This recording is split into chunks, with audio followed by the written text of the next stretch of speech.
ಕೇಸ್ನಲ್ಲಿ ನಲಪಾಡ್ಗೆ ಎಸ್ಐಟಿಯಿಂದ ನೋಟಿಸ್ ಬಂದಿದೆ. ಈ ವಿಚಾರಕ್ಕೆ ಸಂಬಂಧಪಟ್ಟ ಹಾಗೆ ಗೃಹ ಸಚಿವ ಪರಮೇಶ್ವರ್ ಅವರು ರಿಯಾಕ್ಟ್ ಮಾಡಿದ್ದಾರೆ. ನಲಪಾಡ್ ಶ್ರೀಕಿ ನಡುವೆ ಸಂಬಂಧದ ಬಗ್ಗೆ ತನಿಖೆ ಆಗ್ತಾ ಇದೆ. ಬಿಟ್ಕಾಯಿನ್ ಹಗರಣದ ಬಗ್ಗೆ ತನಿಖೆ ನಡೀತಾ ಇದೆ. ಶ್ರೀಕಿ ಜೊತೆ ನಲಪಾಡ್ಗೆ ಲಿಂಕ್ ಇದೆಯಾ, ಈ ಸಂಬಂಧ ತನಿಖೆ ಆಗ್ತಾ ಇದೆ. ಏನಾದರೂ ಸಂಬಂಧ ಇದೆಯಾ ಇಲ್ವಾ ಅಂತ ಎಲ್ಲವೂ ಕೂಡ ತನಿಖೆಯಲ್ಲಿ ಗೊತ್ತಾಗುತ್ತೆ ಅಂತ ಗೃಹ ಸಚಿವ ಪರಮೇಶ್ವರ್ ಅವರು ರಿಯಾಕ್ಟ್ ಮಾಡಿದ್ದಾರೆ. There are all investigations. It's going on. Bitcoin investigation ನಡೀತಾ ಇದೆ. ಅವರಿಗೆ ಯಾರ್ಯಾರನ್ನ ಕರ್ಕೊಂಡು ಅವರ ಸ್ಟೇಟ್ಮೆಂಟ್ಗಳು ತಗೋಬೇಕು ಆ ಪ್ರಕ್ರಿಯೆ ಅವ್ರು ಮಾಡ್ತಾರೆ.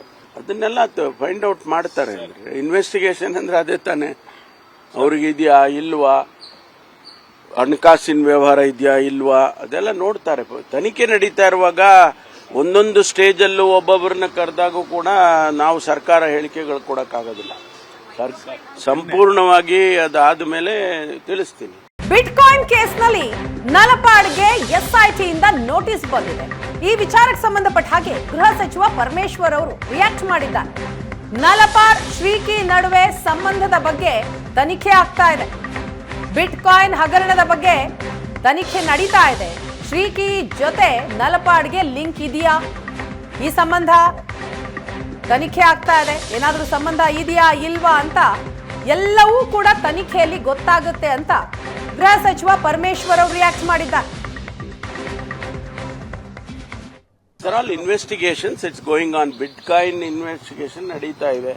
ಅವರಿಗೆ ಯಾರ್ಯಾರನ್ನ ಕರ್ಕೊಂಡು ಅವರ ಸ್ಟೇಟ್ಮೆಂಟ್ಗಳು ತಗೋಬೇಕು ಆ ಪ್ರಕ್ರಿಯೆ ಅವ್ರು ಮಾಡ್ತಾರೆ.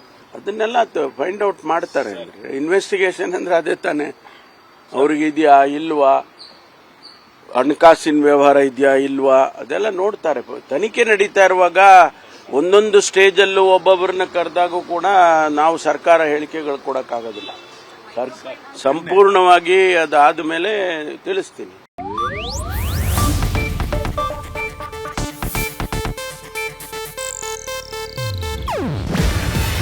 ಇದು ಏಷ್ಯಾನೆಟ್ ನ್ಯೂಸ್ ನೆಟ್ವರ್ಕ್ ಪ್ರಸ್ತುತಿ. ನೀವು ನೋಡ್ತಿದ್ದೀರಾ ಏಷ್ಯಾನೆಟ್ ಸುವರ್ಣ ನ್ಯೂಸ್.